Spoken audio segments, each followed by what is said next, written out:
Hi அஸ்ஸலாமு அலைக்கும். Welcome to Mubassis kitchen. இன்றைக்கி என்னென்னு பார்த்தீங்கன்னா, எல்லார் வீட்லேயுமே எல்லாருக்குமே காய்ச்சல் சளின்னு சொல்லிகிட்டே இருக்காங்க. நீங்கள் டாக்டர்கிட்ட போகாமலே இந்த காய்ச்சல் சளியை ஈஸியாக குணப்படுத்த முடியும். வாங்க அதை எப்படி செய்யலான்னு பார்த்துடலாம்.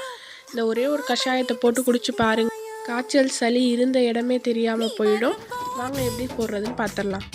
இந்த கஷாயம் போடுறதுக்கு நம்ம 4 வகையான மூலிகை எடுத்துருக்குறோம். தூதுவளை, ஓமவல்லி, இதை கற்பூரவல்லின்னு சொல்லுவாங்க. வெத்தலை 4 வெத்தலை, 5 ஆடாதொடை இலை எடுத்துருக்குறோம். வீட்டில் உள்ள பொருட்களில் 3 அன்னாசி பூ, 4 கிராம்பு, 1 ஸ்பூன் மிளகு எடுத்து வச்சுருக்குறோம். இப்போ இந்த எல்லா இலைகளையும் சின்ன சின்ன துண்டுகளாக சிசர் வச்சு கட் பண்ணிக்கலாம்.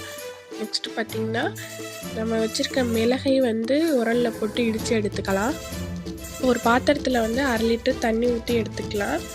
தண்ணி கொஞ்சம் லேசு சூடு வந்த உடனே நம்ம வச்சுருக்க மூலிகை எல்லாத்தையுமே ஒன் பை ஒன்னாக சேர்த்துடலாம்.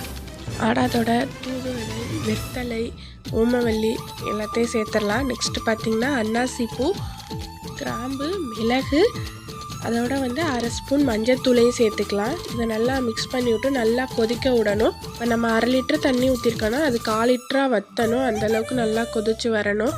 இப்போ நல்லா கொதிச்சிருச்சு. கஷாயம் ரெடி ஆயிடுச்சு. சும்மா குடிக்கிறவங்க சும்மா ஃபில்ட்ரு பண்ணி குடிக்கலாம். கசப்பு பிடிக்காதவங்க பனங்கற்கண்டு சேர்த்து மிக்ஸ் பண்ணி குடிங்க, இனிப்பாக இருக்கும்.